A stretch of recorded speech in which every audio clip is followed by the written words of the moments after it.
बिस्मिल्लाहिर्रहमानिर्रहीम। अस्सलामुअलैकुम।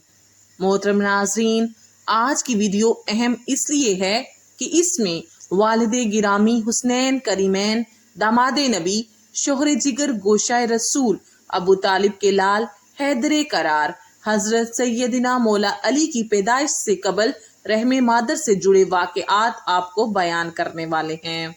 अपने प्यारे नबी रहमत आलम सल्लल्लाहु अलैहि वआलिहि वसल्लम की हदीस से, जिसे तिरमिज़ी में 3736 नंबर पर यूं बयान किया गया है, अली की मोहब्बत सिर्फ मोमिनों के दिल में होती है।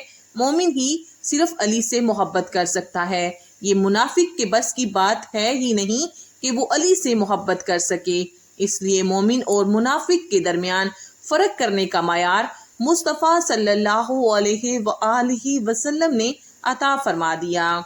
दरअसल निफाक भी दिल में छुपा है और ईमान भी दिल में छुपा है। अब जो दिल में छुपा है उसको न आप जान सकते हैं और ना मैं जान सकती हूँ। ये काम तो गैब का है, लेकिन प्यारे मुस्तफ़ा सल्लल्लाहु अलैहि वसल्लम ने मयार दे दिया कि मोहब्बत अली के ज़रिए मोमिन को पहचाना करो और बुग़्ज़े अली के ज़रिए मुनाफिक को पहचाना करो। इसीलिए हजरत अबू सईद खुदरी रज़ी अल्लाह ताला अन्हु फरमाते हैं कि जब भी किसी मजमे में हम जाते ये देखने कि अपने हैं यहाँ पर आए, उस वक़्त दामादे रसूल सैयदना अली का जिक्र करते। आपका जिक्र सुनकर जिनके चेहरे खिल जाते हम उनको मोमिन समझ लेते, और जिनके चेहरे उतर जाते हम उनको मुनाफिक समझ लेते।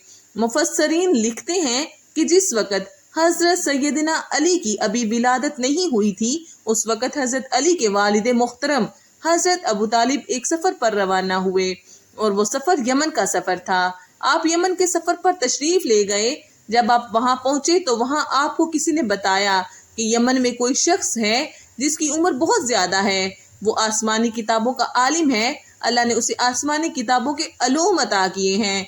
किताबों में मौजूद है कि जब हजरत अबू तालिब उसके पास पहुँचे तो उसकी उम्र की वजह से उसकी पेशानी की चमड़ी इतनी लटक गई थी कि वो लोगों को देखने के लिए अपनी चमड़ी उठा कर देखता था।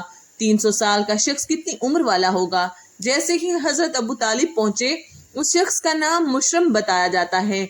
तो जैसे ही वो देखता है तो देखकर पूछता है कि क्या तुम मक्का के रहने वाले हो? आपने फरमाया कि हाँ। कहा फिर आपका नाम अब्द मुनाफ होगा और दुनिया आपको इमरान कहती होगी। फरमाया कि हाँ ये भी है। कहा आपका ताल्लुक क्या कुरैश से है? फरमाया कि हाँ ये भी है। कहा बनो हाशिम से? फरमाया कि हाँ ये भी है। कहने लगा कि क्या आपका कोई भाई है जिसका बेटा है और उसका नाम मोहम्मद है? फरमाया कि हाँ बिल्कुल ये भी है।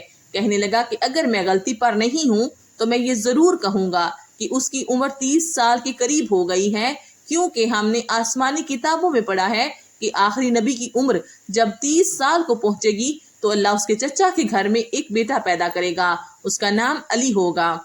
और अगर मैं गलती पर नहीं हूँ तो उसके वालिद आप हैं और वो बच्चा अपनी माँ के पेट में आ चुका है। इतना सुनना था कि उस वक़्त तक आपको इल्म न था कि आपकी बीवी मुराद से है। हजरत अबू तालिब ने फरमाया, तुमने बड़ी बातें की, ये बताओ कि तुम सच्चे हो या झूठे, इसका सबूत क्या है? कहने लगा कि आप क्या दलील चाहते हैं मुझसे कहें, मैं देने के लिए तैयार हूँ।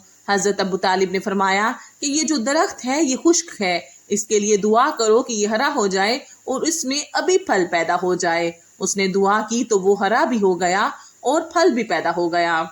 उस पर हजरत अबू तालिब को यकीन हुआ कि ये सच्चा है और उससे फरमाने लगे कि तुझे ये सारी मालूमात कैसे मालूम हुई? वो कहने लगा कि मैं दुआ करता रहा कि अल्लाह मेरी जिंदगी का आखिरी वक्त आ जाए, उससे पहले आखिरी नबी के खानदान के किसी फर्द से मेरी मुलाकात करवा दे।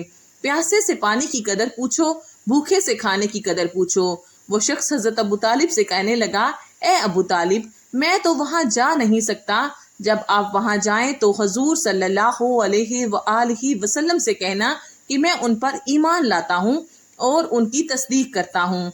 काश कि उस वक़्त मैं होता जब वो नबूवत का ऐलान करते। हजरत अबू तालिब को अब इंतज़ार था कि मुझे जल्दी से मक्का पहुँचना है, ताकि पता तो चले कि उस शख्स ने जो बातें कही हैं वो सच भी हैं या नहीं।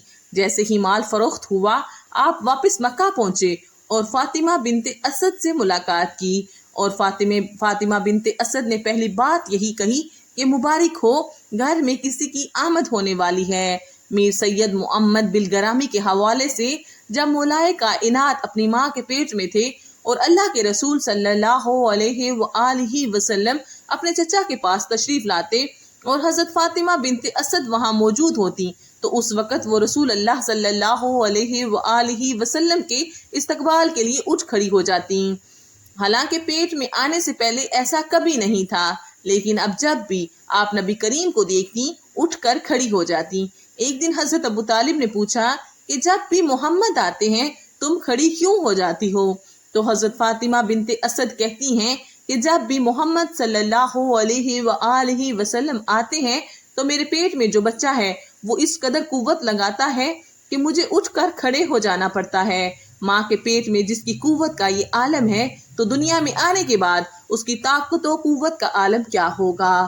میر صاحب یہاں لکھتے ہیں کہ فاطمہ بنت اسد کہتی ہیں، اے محمد صلی اللہ علیہ وآلہ وسلم، جب تم میرے گھر آتے ہو تو میرے پیٹ کا بچہ جدھر جدھر تم جاتے ہو اسی طرف گھوم جاتا ہے۔ علی کو نبی صلی اللہ علیہ وآلہ وسلم کی طرف رخ کرنے کا کس قدر خیال ہے، قربان جائیں۔